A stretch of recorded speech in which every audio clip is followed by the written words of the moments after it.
I walk far away from the microphone and you can't hear me, please just stop me. Yeah, good morning everybody. When I started preparing this presentation, I was sort of worried that I was going to put you all to sleep because I sort of felt like it was a boring topic. Judging from yesterday's sessions and from last night's discussions, I'm starting now to think that, oh my god, you're going to kill me instead. Because parts of this might be, I think some in the audience might have sort of a strong allergic reaction to what I'm going to say, but we'll see how it works. Let me also say a little bit about the background for this. I'm doing my PhD at the Department of Philosophy, University of Twente. And my project is about how our increasing use of virtual worlds and so on might change our lives, basically how it might impact our well-being. It's sort of an ethical project, but in a larger setting, so it's not only about right and wrong, it's also about good and bad, and those kinds of things. And before even starting this project, I started out doing sort of an operational definition of what it does mean to be virtual, which suddenly ballooned into this horrible quagmire of definitions and metaphysical problems. And I'm going to try to clear away some of them today. Because I think it's incredibly important to have a precise and useful definition of what it means to be virtual. And I also think it's very important to avoid many of the misconceptions and some of the views that were exposed yesterday as well. Most importantly, I think it is, if you define virtual as almost but not quite real, as it is often done, or if you define it sort of on par with fictional, I think that's not only imprecise, and it does cause confusion, but it's also dangerous, because it undermines the real reality of these virtual entities and the real consequences. But it does carry a grain of truth. I'm going to try to carry that grain of truth through my definitions as well. It is important on many different levels. If you're talking about scientific experiments, for instance, done in virtual reality, what does the supposed difference between virtual and real mean for the validity of those experiments? So this ties into the discussion with Morgan and Humphreys and Rice and all that. It certainly is important for ethics. So when we engage in actions that would be unethical if you do it in the real life, if you add like a virtual prefix to it, does that make it all right all of a sudden? And you know the typical cases with virtual rape, virtual pedophilia, age play, all that kind of stuff. It's also extremely important, and this lies closer to my project, that when we fill our lives increasingly with virtual surrogates for what is traditionally considered to be good in real life, are we then settling for something that is inauthentic in some way and ipso facto of less value? These are kinds of claims made by Borgman and Wiener and Dreyfus and Barney and all those guys. So this is sort of the setting in which I'm trying to define virtual, and I do define it partly for my own purposes, but I also find it as a normative definition in the sense that this is how we should define virtual, but we'll see how that goes. As sort of a primary step, we should try to situate what virtual means within the setting of new media. What makes virtual different from traditional media? And first of all, this sort of breaks down the traditional sort of Shannon-Weaver communication model of a sender sending a message to a medium to a receiver. That just doesn't work anymore. So when you're talking about virtual realities and virtual worlds and so on, a more apt analogy is talking about a sender leaving information somewhere for a retriever to retrieve it, which immediately, just the fact that I'm doing these weird gestures now, sort of indicates that there's a place we're talking about. Not necessarily a geographical place, it can be, but also like a topological place. And when we talk about the web and virtuality and so on, we often use these topological terms. We're going back and forth, we're uploading, downloading, things are full or empty, and so on. So it is a very different way of conceiving it. So it's no longer transferring information through a channel, it's leaving something out of place. So that says a little bit of what it is. I know a lot of philosophers and others have tried to define it, virtuality and virtual reality in particular. And I'm reviewing this in more detail in my paper. I don't have time to look very closely at it now, but Jaron Lanier, who is sort of credited for coining the term virtual reality, described it as something that has to be indistinguishable from the actual entity in some practical context, while still remaining distinguishable in another. Not very precise, but it carries a very important, again, a grain of truth, which I will try to keep in my definition. And then you have people like Michael Hein, Derek Stanowski, and so on. Stanowski points to computer-generated simulation and interactivity as the defining criteria, and that's roughly the path that I'm going to take. Philip Bray talks more specifically about virtual environments, so he adds that it has to be three-dimensional and that it has to have a first-person perspective. Again, I think there's some truth in that, and I'm going to criticize that in a second as well. So just to start with a conclusion, so to speak, my definition of virtual is basically something that is interactive and computer simulated. So a virtual entity is an entity that is interactive and computer simulated, or an entity that is made possible by an interactive computer simulation.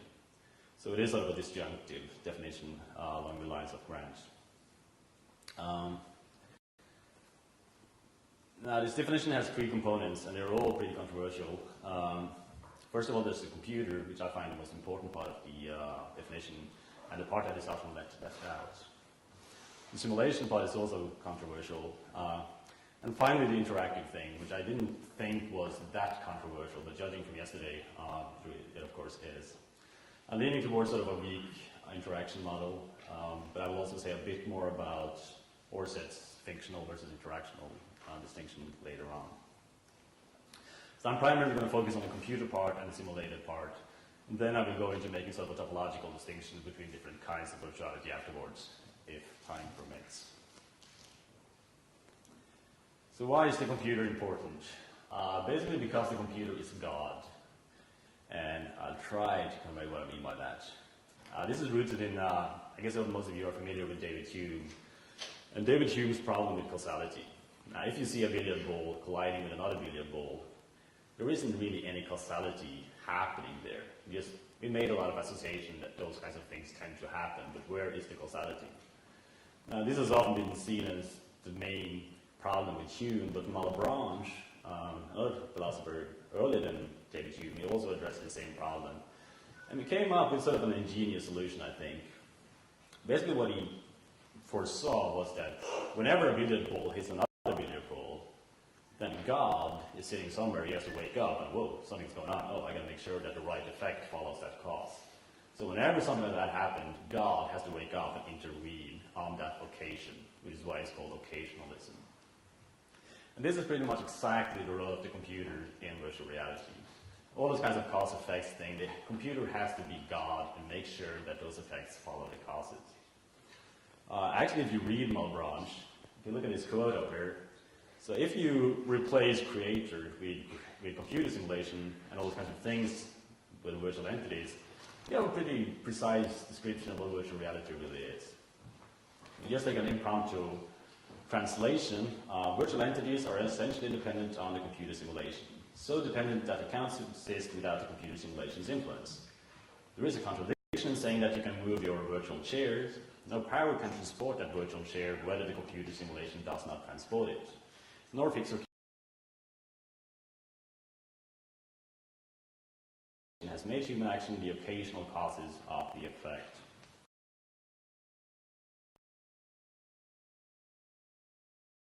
Perhaps better described as the programmer has prescribed to the computer simulation and confusion of a kind of chaos wherein minds can never understand anything. This is exactly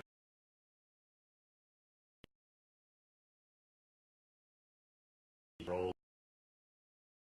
of maintaining.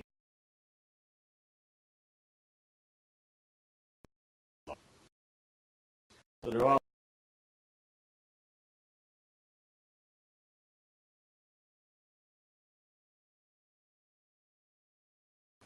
so it provides regularity, which means that we can predict things, we can explain and the virtual entity is still there even if nobody's looking, even if it's plugged in. And thus, especially with virtual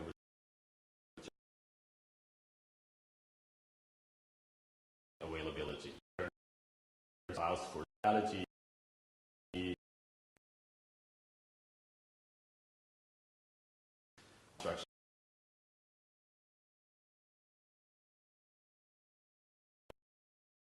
Status function yesterday. Those are really the kinds of things you can recreate in a virtual world. because you have the x's in the virtual world that can count as y in the context of the virtual world, which is why you can have money and contracts and promises and all that in a virtual world. And all of this is essentially dependent on the computer providing that kind of regularity and providing for multiple users at the same time. And this active role of the computer constantly having to intervene, I think also might shed light on the discussion we had yesterday about fictional versus interactional. I don't know much about this myself. This is just something I thought about after having a few beers last night. But basically, if you have that door that cannot be opened, which is just there, if your avatar walks into that wall, then that's an occasion for God to intervene. God has to do something. The computer simulation has to calculate what happens when you bump into that wall. So in that sense, there is a weak interactivity with all those kinds of virtual entities.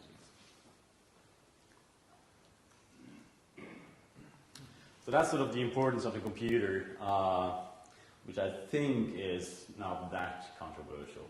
What is probably more controversial is the simulation aspect or the representation aspect. Because basically what my definition entails is that anything virtual is a simulation of something. Or at least that it can be viewed as a definition, as a simulation of something. Which sounds kind of outrageous if you have a narrow conception of simulation, but I think we could have a more broad definition of this. So we can range from simulation of type, of tokens to types, and it can range of simulation from abstract things to concrete things. In the paper, I'm making a big song and dance about how this relates to Plato and Aristotle, but that's just name dropping anyway. But we can have many of these different kinds of simulation. So if you have a concrete token simulation, the virtual entity simulates a concrete, which means something that physically exists, token, meaning a particular thing. So if you have a virtual George Bush, for instance, that's a concrete token simulation of George Bush. If you have virtual Mount Everest, it's a simulation of the actual physical Mount Everest. And this is, of course, a very different kind of simulation than other kinds of simulation because it has requirements for what it means to be more or less similar. It has a virtual-to-world directional fit, so to speak. You can also have concrete type simulations where you're not simulating a particular concrete token, but just a concrete type, sort of things that exist but not particular things. So horses, mountains in general, and so on. But of course, since we're talking about computer games, we don't want to limit ourselves to that. So you can also talk about having abstract type simulations. These abstract type simulations are simulations of abstract entities that do not exist as physical entities. So you got your Pegasi, you got your fantasy realms, your monsters and zombies and all that. And you can also have token simulations just to fulfill the fourfold diagram of actual token abstract entities, like gods and particular creatures and so on. I think that if we broaden the simulation concept this much, then it does make sense to say that anything virtual is a simulation of something.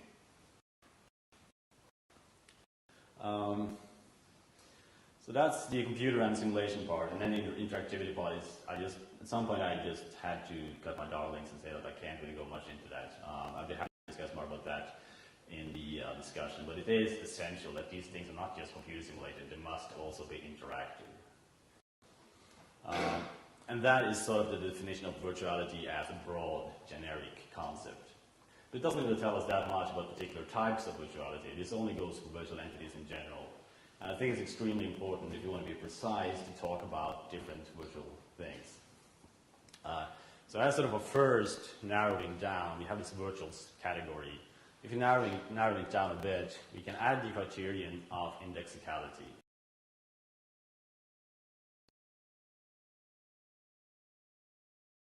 Person and three-dimensional.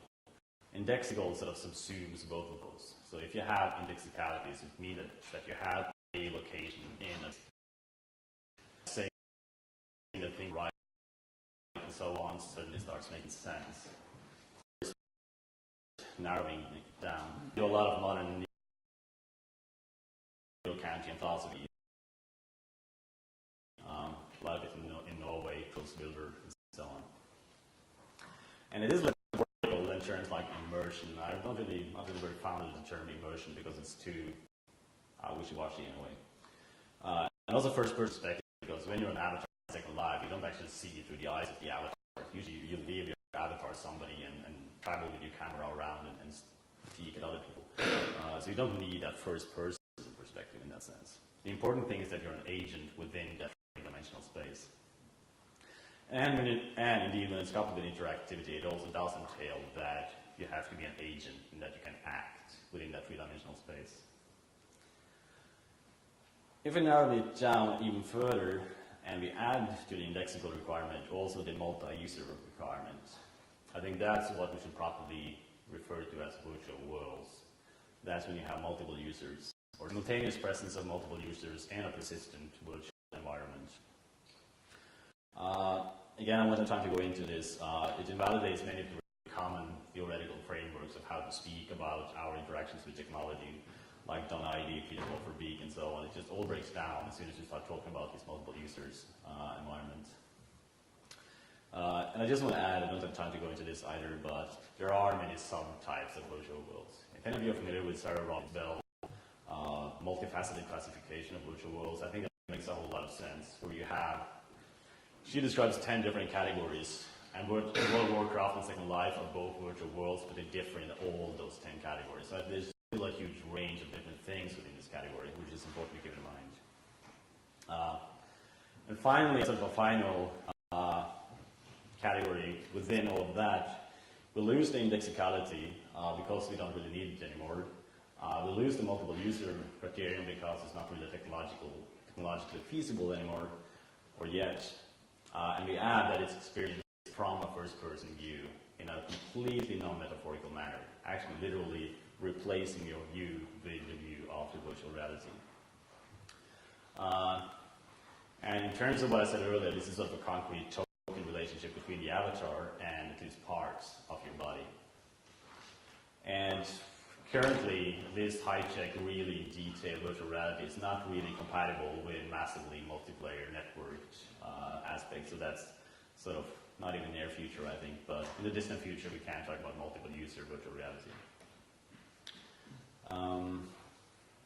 And I also think you can, if you want to, you can have more precise definition within the virtual reality category as well, because it differs a lot whether it's just the visual or whether it also simulates your every body movement, whether it gives you tactile feedback and so on. I don't really need it for my purposes, but it certainly can be done.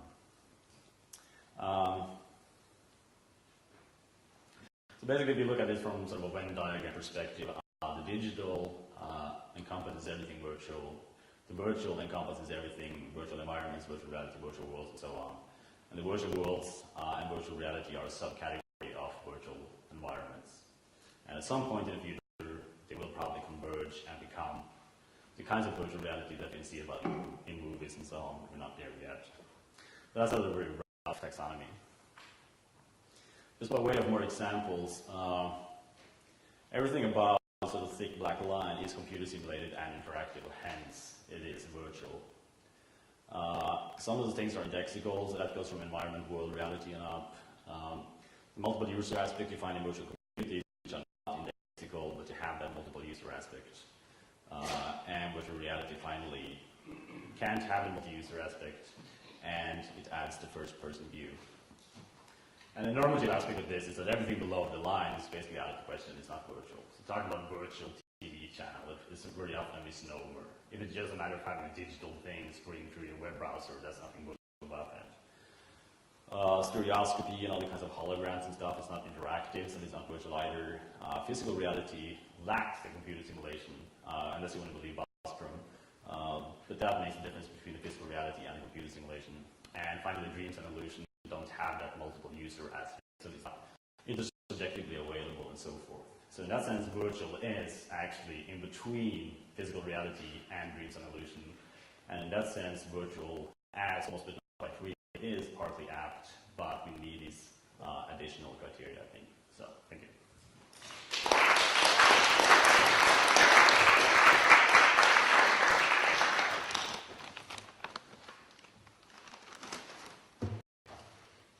Can I just ask, where do you draw the line in terms of saying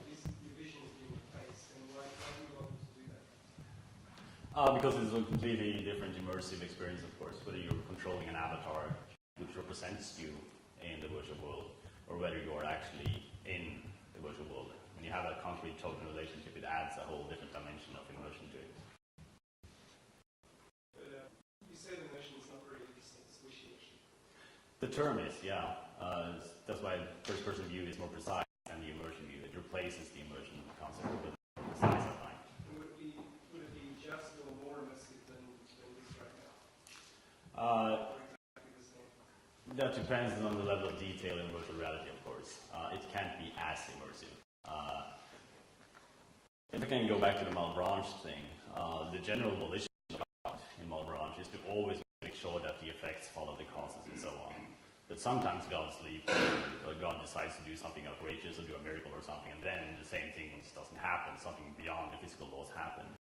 And this is again what happens very often in virtual reality. The computer simulation sleeps, like two objects collide towards each other and the computer simulation misses it, so they go straight through each other. So you got those kinds of relationships which will always remind you that this is not as immersive as the real.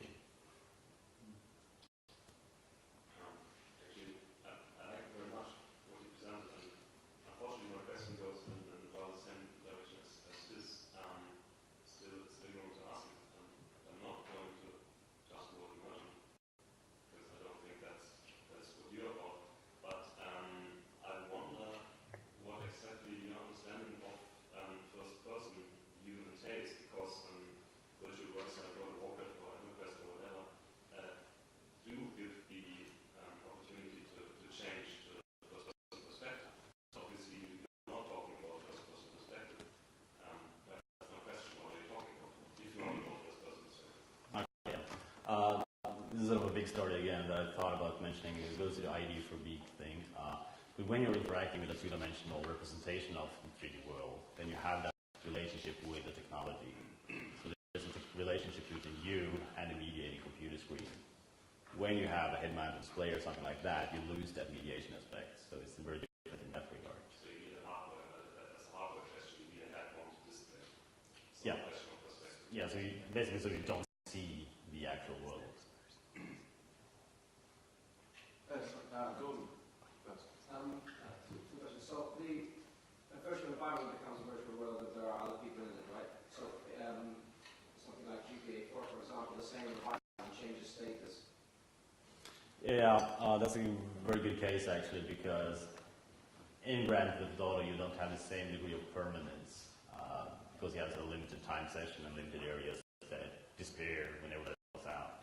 So it sort of lacks that regularity aspect. So persistence, the final feature of virtual world. Yeah, so I should probably make that more precise, right? The second question is, you're equating the sense of translation of an environment, presence, immersion, or whatever big metaphor you choose to employ, with perspective, right? And that one-to-one correlation is a bit simplistic. I don't think that players necessarily feel more as they are having the environment simply because perspective is first person. Because sometimes that first person can be disorienting or difficult to maneuver. I think players are quite good at ignoring the avatar that's in front of them, and taking in the world. It's much more internal process than a simple kind of perceptual. At least from the research that I've done on the subject, it seems that there's fluidity of being interpreting the experience within the world as being in the world and interpreting it as a distance of manipulation of an entity. Mm-hmm. And it's really hard to make those kind of calls, I think, because it's such an internal kind of disposition. I think you're right, and it's also all of these, the problem with making this distinction is that there are degrees all the time, and so where do we put the line?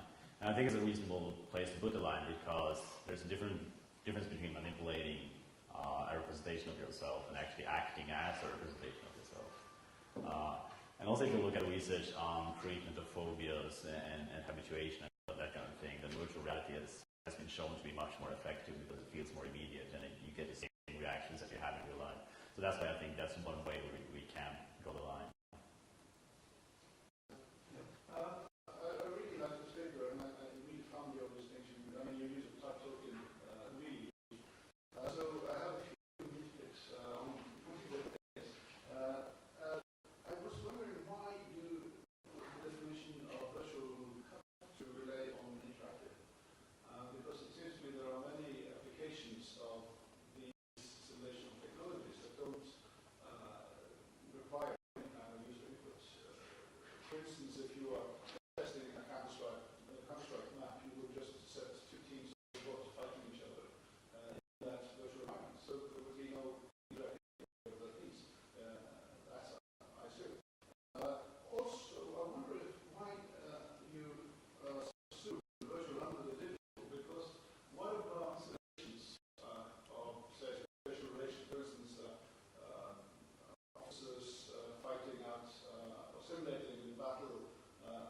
Well, it's sort of a problem because admittedly, I'm mixing the operational aspect of the definition and the normative aspect here.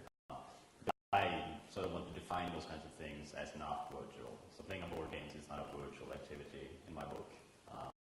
That is sort of something that we can discuss back and forth, but it's more feasible. But I would still say, though, that there is a tremendous difference between having a representation of yourself in a three-dimensional environment and having a physical piece on a board.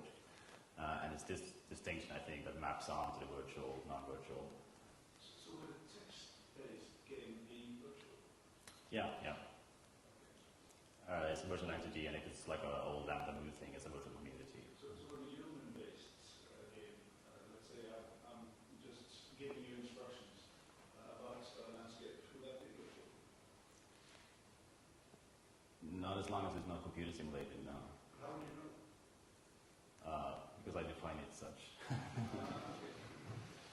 No, but like I said, this is sort of a problem because this definition is partly operational, sort of part of these other things that I'm studying, and this is how I delimit it. And I think it could be used as a normative one as well, that this is the things we should define as virtual, but that takes